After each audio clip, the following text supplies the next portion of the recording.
न देखेगा। पवित्रता के बिना कोई भी कभी भी प्रभु को नहीं देख सकता। हम पवित्र है, हमको पवित्र बनने की जरूरत नहीं है, परंतु उस पवित्रता में बने रहने की जरूरत है जो परमेश्वर से हमको मिली है।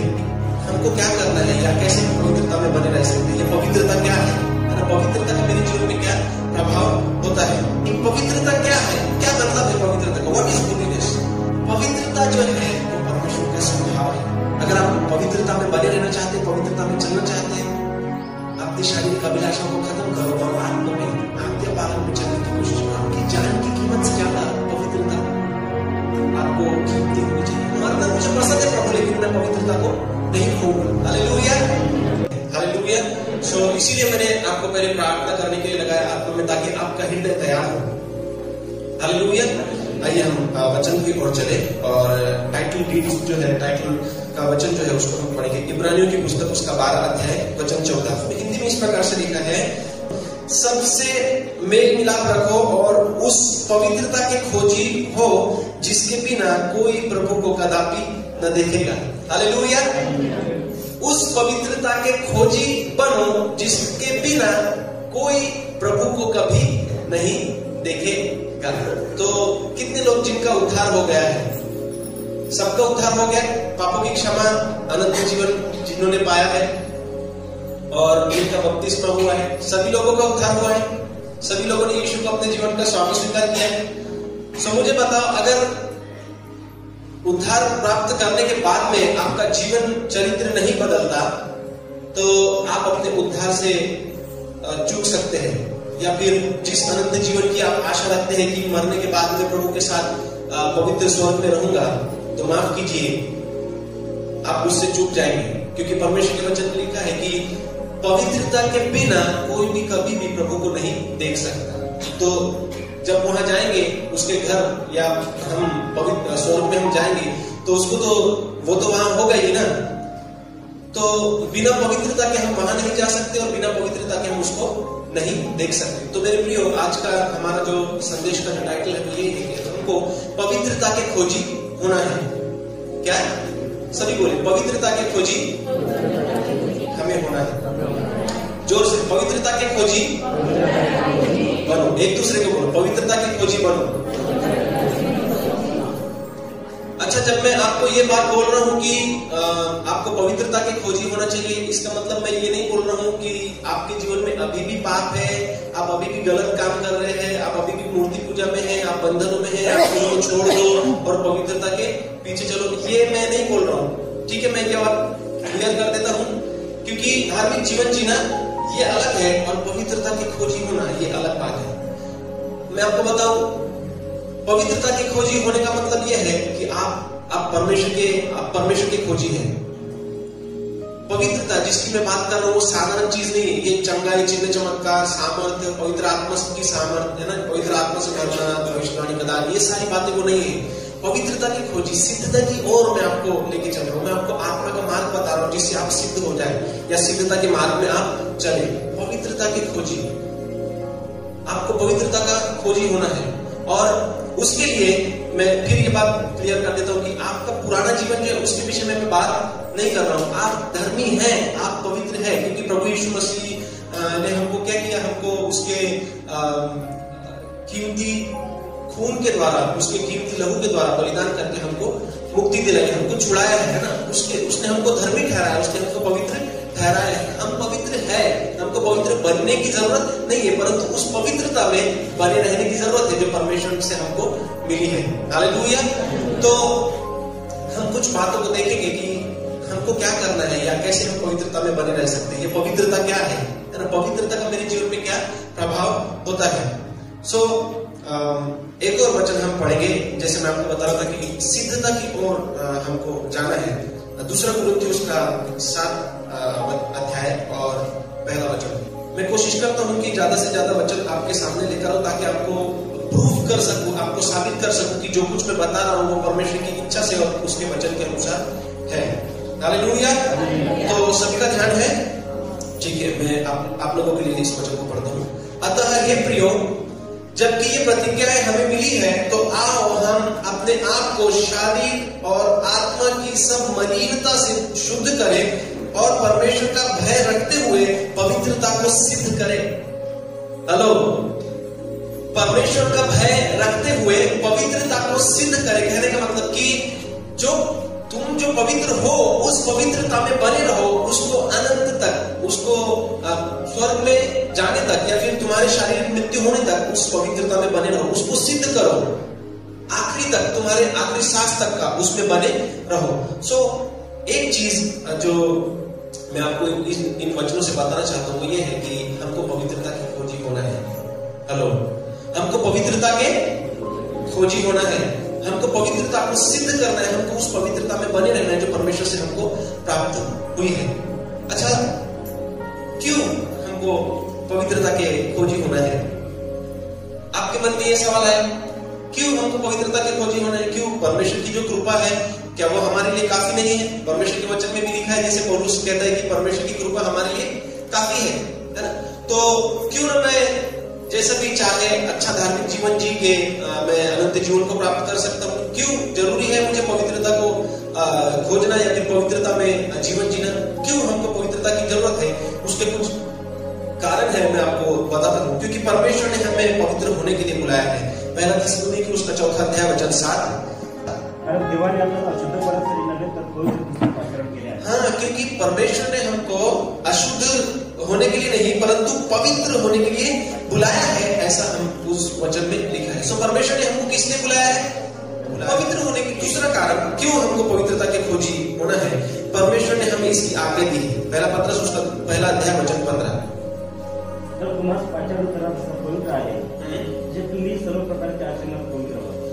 जैसा तुम्हारा बुलाने वाला पवित्र है वैसा ही तुम भी अपने सारे चाल चलन में पवित्र बनो। अच्छा, यहाँ पे ये शब्द आया है चाल चलन में पवित्र बनो। इसका मतलब जिस धार्मिक जीवन में आप जी रहे हो उसको और भी यत्न से परमेश्वर के धार्मिकता के मार्गों में, पवित्रता के मार्गों में बनाए रखने का आपको मेहनत करना चाहिए। उसके लिए पवित्रता में जीवन जीने के लिए आपको मेहनत करनी चाहिए।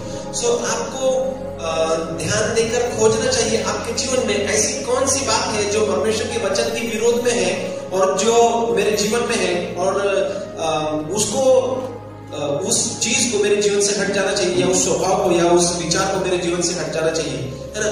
मुझे नहीं पता, लेकिन मैं ये बात बोल रहा हूँ, बहुत से लोग हो सकते हैं आप में अब भी ऐसे हो जिन्होंने कहीं ना कहीं किसी के प्रति एक गांठ बांध के रखी होगी। लई वर्ष झाली मी त्याच्यासोबत बोलला नाही किंवा बोलली नहीं, आणि मुझको उसके साथ बोलना नहीं है, या फिर मैं ऐसा नहीं करूंगा। उसको माफ तो कर दिया लेकिन ऐसा हमको नहीं करना है ना। उसके साथ तुम दोबारा रिलेशनशिप नहीं बना सकते। तो मैं आपको एक बात याद दिला, तो परमेश्वर के वचन लिखा है यूहन्ना की पत्री में कि जिसको तुमने देखा है आंखों से तुम उससे प्रेम नहीं रख सकते, और उसको दूसरे शब्दों में अगर कहे तो जिसको तुमने देखा है उसी के साथ तुम्हारा संबंध तुम नहीं जोड़ सकते, तो तुम उस पवित्र परमेश्वर के साथ कैसे संबंध जोड़ोगे? उस पवित्र परमेश्वर से तुम क्या प्यार करोगे जिसको तुमने नहीं देखा है? सो हमको परमेश्वर ने पवित्र होने के लिए बुलाया है, और दूसरी बात परमेश्वर ने हमको इसकी आज्ञा दी है ना, हमारे सारे चाल चलन में हमको पवित्र होना है। कितने 2 कारण मैंने बताए। सबसे पहला क्योंकि परमेश्वर ने हमको पवित्र होने के लिए बुलाया है। दूसरा कारण है कि परमेश्वर ने हमको इसकी आज्ञा दी है। क्यों हमको पवित्र जीवन जीना है? क्योंकि परमेश्वर ने हमको इसकी आज्ञा दी है। तीसरा कारण है क्योंकि हम प्रभु के मंदिर हैं। पहला कुरिन्थियों 3 अध्याय वचन 16-17 हम पढ़ेंगे। सभी के परिचित वो वचन है। पहला कुरिन्थियों उसका 3 अध्याय वचन 16-17। तुम्ही देवाचे मंदिर आहात, हाँ, आणि तुम्हामध्ये देवाचा आत्मा वास करतो, तो तुम्हाला ठाऊक नाही काय? हाँ, जर तुम्ही देवाच्या मंदिराचा नाश करतो तर देव त्याचा नाश करेल, हाँ, कारण देवाचे मंदिर पवित्र आहे, हाँ, तेच तुम्ही आहात. कारण देवाचे मंदिर जे आहे ते पवित्र आहे आणि तेच तुम्ही आहात, है ना? परमेश्वर घर जो है, परमेश्वर का मंदिर जो है वो पवित्र है और वो तुम हो। हेलो, क्या ये 4 दीवारी परमेश्वर का भवन है जो हर रविवार को खुलता, जहाँ पे सब लोग रविवार के दिन जमा होकर प्रार्थना आराधना करते हैं? क्या ये पवित्र है? जहां कहीं भी परमेश्वर जाता है वो स्थान पवित्र होता है। हालेलुया। इससे फर्क नहीं पड़ता कि उस जगह में पहले क्या हुआ हो या फिर वो जगह किस रीति की है ना, क्या पहले होता था, क्या। अगर आप रेनहर्ड बॉन्टी की एक गवाही को सुने तो एक पब जहाँ पे जवान लड़के लड़कियां पार्टी करते थे ना, शराब पीते थे, वहां पे शारीरिक संबंध, अवैध संबंध होता था, सब प्रकार की पाप की बातें, घृणा की बातें वहां होती थी। लेकिन जब परमेश्वर ने वहां काम करना शुरू किया, उसकी गवाही है कि पब से, एक क्लब से चर्च तक, तो उस अपवित्र जगह को परमेश्वर ने उन जवानों का जीवन बदलकर उसको चर्च में बदल दिया, आराधना प्रार्थना की जगह बना दिया। तो जहां कहीं भी परमेश्वर का आत्मा जाता है, वो जगह, वो स्थान, वो व्यक्ति पवित्र हो जाता है। सो ये भवन, ये जगह पवित्र है क्योंकि परमेश्वर की उपस्थिति यहाँ होती है। लेकिन वो किसके विषय में बात कर रहे हैं? हमारा शरीर रूपी घर जो है, जो प्रभु हमारे अंदर रहता है ना। परमेश्वर के वचन में लिखा, जो हमने अभी पढ़ा, कि परमेश्वर का मंदिर पवित्र है और वहां तुम हो। सब शब्द में लिखा है, कुछ भी एक्सप्लेन करने की, उसको खोलकर बताने की जरूरत नहीं है। परमेश्वर का मंदिर क्या है? पवित्र है और वह कौन है? हम है ना। परमेश्वर का मंदिर पवित्र है और वह हम है। सो ये तीसरा कारण है क्यों हमको पवित्रता के खोजी होना है, क्योंकि हम परमेश्वर के मंदिर है और हम पवित्र हैं। और उसमें वार्निंग, एक चेतावनी दी गई है, जो परमेश्वर के मंदिर को नाश करेगा, परमेश्वर उसको नाश करेगा। तो आपको बहुत ज्यादा ध्यान पूर्वक जीवन जीना चाहिए कि आपका चाल चलन, आपका बोलना, देखना, विचार करना, लोगों के साथ आपका व्यवहार किस तरीके का है। क्योंकि अगर परमेश्वर के सुसमाचार के अनुसार, अगर परमेश्वर के वचन के अनुसार आपका जीवन हो, तब तो जाके आप परमेश्वर के सिंहासन के सामने खड़े रहने के योग्य ठहरोगे। अन्यथा वो आपको बोलेगा कि दूर हो जाओगे कुकर्म करने वालों, है ना। यही परमेश्वर के वचन में लिखा है। चौथा कारण हम देखेंगे, ये परमेश्वर की इच्छा है कि हम पवित्र बने। पहला हमने देखा कि उसने हमको पवित्रता के लिए बुलाया है। दूसरा हमने देखा कि ये उसकी आज्ञा है। तीसरा हमने देखा कि हम परमेश्वर के मंदिर हैं और इसीलिए हमको पवित्रता के खोजी होना या पवित्रता में जीवन जीना है। और चौथा कारण ये है कि ये परमेश्वर की इच्छा है। इब्रानियों 12 अध्याय वचन 10, उसमें क्या लिखा है हम पढ़ेंगे। इब्रानियों की पुस्तक, उसका 12 अध्याय और वचन 10। योग्य वाटले शिक्षा करीत होती, हाँ, तो परिस्थिती आपल्या हितासाठी, म्हणजे आपण त्याच्या पवित्रतेचे वाटेपुढे व्हावे म्हणून। हाँ, अगर आप उसको कुछ ऊपर से पढ़ते हैं तो वहां पे आपको मिलेगा कि परमेश्वर जिससे प्रेम करता है उसको ताड़ना भी करता है ना। जिसको पुत्र बना लेता है उसको वो ताड़ना करता है। तो लिखने वाला जो है वो कहता है कि जैसे तुम्हारे शारीरिक पिता थोड़े समय के लिए तुमको डिसिप्लिन में लाने के लिए मारते थे ना, छड़ी मारते थे, उसी प्रकार से परमेश्वर भी तुमको कोड़े लगाता है। अब उसका कारण उसमें बताया है, इसलिए कि तुम उसकी पवित्रता के सहभागी हो जाओ। क्यों परमेश्वर हमको, है ना, कई बार हम विकट परिस्थिति से जाते हैं, बुरी परिस्थितियों से जाते हैं और हम प्रार्थना करते हैं, हमको प्रार्थना को उत्तर नहीं मिलता। हमको ऐसा लगता है परमेश्वर हमारे विश्वास की, हमारे स्वभाव की, है ना, हमारे पेशेंस की, हमारे प्यार की परीक्षा ले रहे हैं और हम दुख से गुजरते हैं। हम कई बार रोते हैं उस परिस्थिति में, लेकिन फिर भी परमेश्वर हमको आसानी से उसमें से नहीं निकालता। उस कठिन दौर से होकर हमको जाना पड़ता ही है। उसका कारण यह है कि परमेश्वर आपको ढाल रहा है ना, आपको शुद्ध कर रहा है, आपको पवित्र बना रहा है। और वो इसीलिए आपकी ताड़ना करता है ताकि आप उसके पवित्रता के भागी हो जाओ, उसकी पवित्रता के भागी हो जाओ। 4 कारण है ना। ये 5वां कारण है क्यों हमको पवित्र जीवन जीना है, क्योंकि प्रभु यीशु मसीह जल्द आने वाला है। हालेलुया। कितने लोग खुश हैं इस बात से कि हमारा प्रभु जल्दी आने वाला है। प्रभु का धन्यवाद हो आपकी खुशी के लिए। लेकिन इससे पहले कि हम ये खुशी मनाएं, मैं आपको बता दूं, हमको उसके आने के लिए तैयार होना है। मुझको बताओ, आप अपने जीवन को थोड़ा एक मिनट लेकर आप सोचो कि क्या सच में मैं तैयार हूं, प्रभु आएगा तब मैं उसके साथ जाऊं। क्या आप लोग तैयार हैं? सोचो।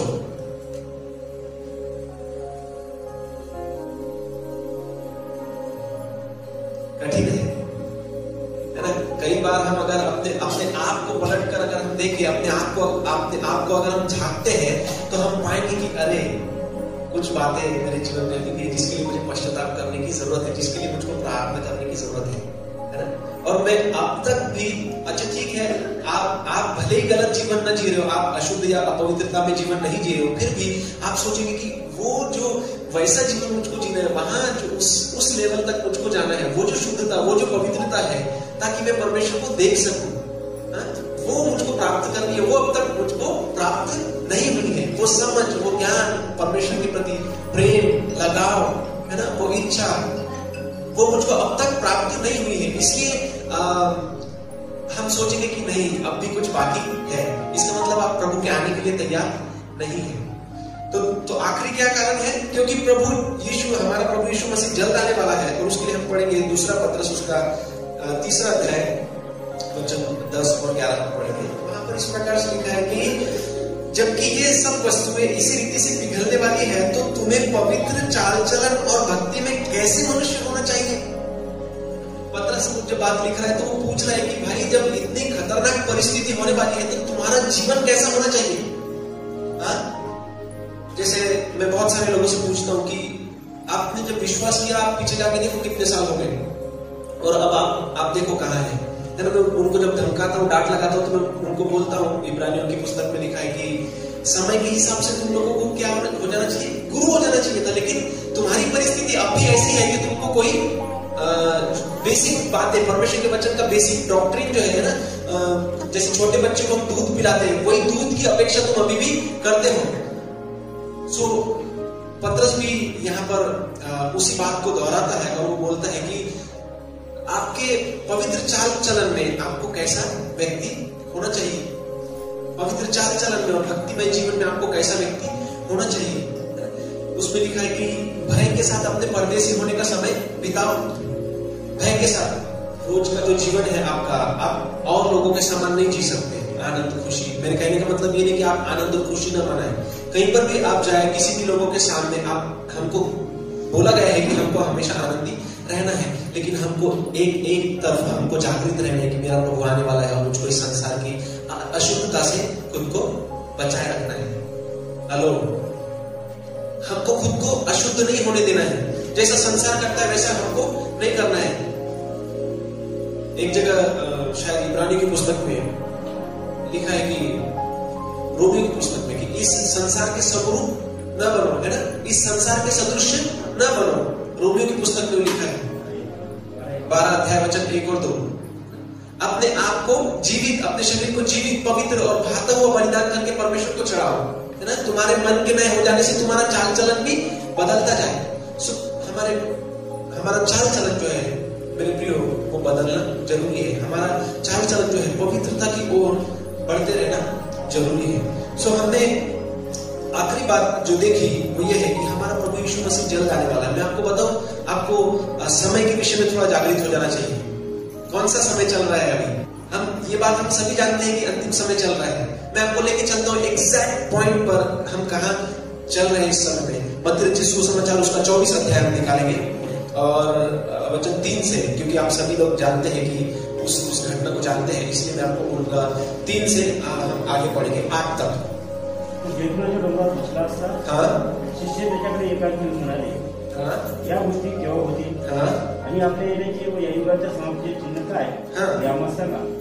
यीशुने त्यास उत्तर दिले, तुम्हास कोणी फसू नये म्हणून सावध असा। सबसे पहली बात जो प्रभु यीशु मसीह ने उनको बोली कि सावधान। क्या बोला?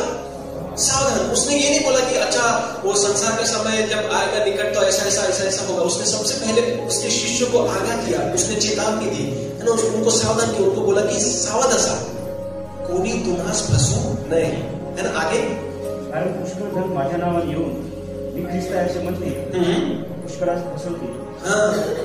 आगे, तुम्ही लढायांविषयी ऐकाल, तुम्ही लढायांविषयी ऐकाल, लढायांच्या अवयव ऐकाल, घाबरून जाऊ नये म्हणून सांभाळा, कारण असे होणे अवश्य आहे, परंतु तेवढ्यात शेवट होत नाही। कारण राष्ट्रावर राष्ट्र, राज्यावर राज्य होते आणि जागोजागी दुष्काळ भूमिकंप होतील, पण या सर्व गोष्टी वेदनाचा प्रारंभ होतो। आखिरी वचन क्या लिखा है उसमें? इस प्रकार से लिखा है, ये सब बातें पीढ़ाओं का आरंभ होगी। तो मुझको बताओ, वहां पर हमने जो वचन पढ़ा उसमें लिखा है कि तुम लड़ाइयों की चर्चा सुनोगे, जाति पर जाति, राज्य पर राज्य चढ़ाई करेंगे, अकाल, जगह जगह अकाल और भूकंप पड़ेंगे। अब मैं आपको बताऊं कितने देशों में युद्ध शुरू है। इजराइल और फिलिस्तीन, एक यूक्रेन और Russia, it's still going on, है ना, वो अभी भी शुरू है। ईरान और पाकिस्तान, जबकि वो दोनों भी आपसी देश है, इस्लामी देश है। हमारे भारत देश में क्या हो रहा है? अभी गुजरात के कोई जगह पर हिंदू मुस्लिम का जो है झगड़ा शुरू है। सो ये सब बातें हम सुन रहे हैं, है ना। तीसरे महायुद्ध की जो तैयारी है शुरू है और हम उससे ज्यादा दूर नहीं है। 2024 जनवरी 1, है ना, नए साल का पहला दिन, जब उन हमारे जापानी भाइयों ने सोचा होगा कि हम नए साल को पहली सुबह अच्छे से हम मनाएंगे। 7.6 मेरे ख्याल से 7.6 का भूकंप वहां पर आया। पहला दिन जब पहला उन्होंने सूरज देखा, बड़ा भूकंप वहां पर हुआ। सो क्या प्रभु यीशु मसीह की भविष्यवाणी के वचन पूरे नहीं होते कि तुम लड़ाइयों की चर्चा सुनोगे, जाति पर जाति और राज्य पर राज्य चढ़ाई करेंगे और जगह जगह अकाल और भूकंप होंगे। हेलो, क्या हम वो समय में आकर नहीं टिक गए? क्या ये वो समय नहीं है जहां पर हम इंटर कर गए? जब सृष्टि का अंत निकट है, प्रभु यीशु मसीह ने बोला कि ये बातें पीड़ाओं का आरंभ होंगी। It means it's started already, है ना, ये शुरू हो चुका है अब, और अब हम इस समय में हैं। सो उस वचन में वापस जाओ जो पतरस में हमने पढ़ा था कि तुमको पवित्रता में और भक्तिमय जीवन में कैसे मनुष्य होना चाहिए। मेरे प्रियो, मैं आपको बताऊं, आपके जीवन में आप कहां ज्यादा समय बिताते हो, उसको खोजो, उसको ढूंढो, और जो टाइम वेस्टिंग वाली बातें हैं, जो आपका समय व्यर्थ करने वाली बातें हैं, उसको कट ऑफ करके आप प्रार्थना में समय बिताओ। अगर आप दोपहर में खा के थोड़ा आराम करते हो, लेटते हो, क्योंकि खाना हेवी हो जाता है ना, और नींद आती है, ऊँगी आती है, और आप आराम करते हो, तो मैं आपको कहूँ आप सोना टाल दो, क्योंकि सोने से आपको कुछ भी लाभ नहीं होने वाला। रात में तो आराम करते ही हो, और वैसे भी परमेश्वर के वचन के अनुसार रात हम मसीहों के लिए सोने के लिए नहीं है। रात जो है, जब हम सोते हैं, वो परमेश्वर का आत्मा हमसे संवाद साधता है, वो हमसे दर्शन और स्वप्न के द्वारा बातें करता है। लेकिन हमने अपने आत्मा को इस तरीके से तैयार ही नहीं किया, हमने खुद को ऐसा डिसिप्लिन में नहीं डाला कि परमेश्वर हमसे स्वप्न और दर्शन के द्वारा बातें करे। कितने लोगों को स्वप्न और दर्शन के द्वारा परमेश्वर बातें करता है? प्रभु को महिमा मिलेगी। कुछ लोग हैं जिनको परमेश्वर स्वप्न के द्वारा, दर्शन के द्वारा बातें करता है। मैं ये नहीं बोल रहा हूं कि आप लोगों को सपने आते हैं कि नहीं, कई प्रकार के सपने आते हैं। देखो, 3 प्रकार के सपने हमको आते हैं। एक तो आपका विचार में जो भी चलते रहता है वो सपना आएगा, तो वो तुम्हारा मानसिक जो भी आप सोच रहे हो उस प्रकार से।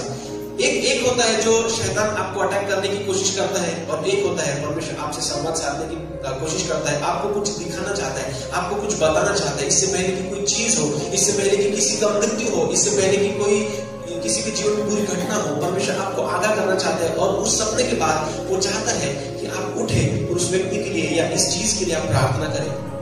सो ये ऐसा नहीं है कि अरे मैं चांगला सपना पाहिला, है ना। कोई लोग बोलते मैं अच्छा सपना देखा, कोई लोग बोलते बाप रे कल नहीं भयानक सपना होता।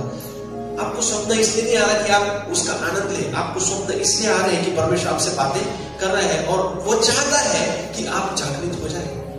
हेलो, सो इस जो वचन हमने पढ़ा उसके द्वारा मैं आप लोगों को यही कहना चाहूंगा कि बी केयरफुल, है ना, जागृत हो जाओ मेरे प्रियो। ये समय हमारा खा पी के सोने का और अपना समय व्यर्थ करने का नहीं है।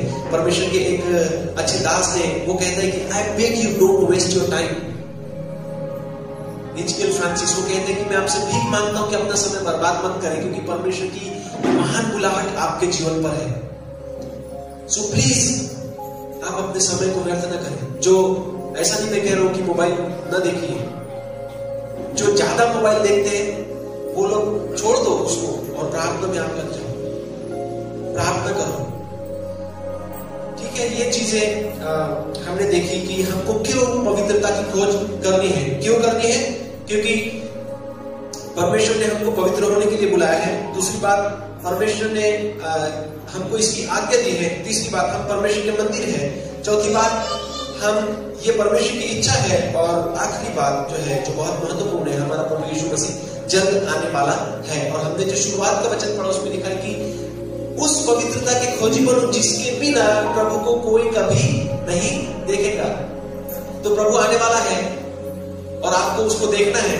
So you have to be holy, walk in the way of holiness. आपको पवित्रता के मार्ग में चलना है, पवित्रता को सिद्ध करना है, पवित्रता में बने रहना है। अब ये सवाल मैं आप लोगों के लिए लाता हूं कि पवित्रता क्या है, क्या मतलब है पवित्रता का? What is holiness? पवित्रता क्या है? क्या आप में से कोई बता सकता है मुझको? क्या है पवित्रता? पवित्रता या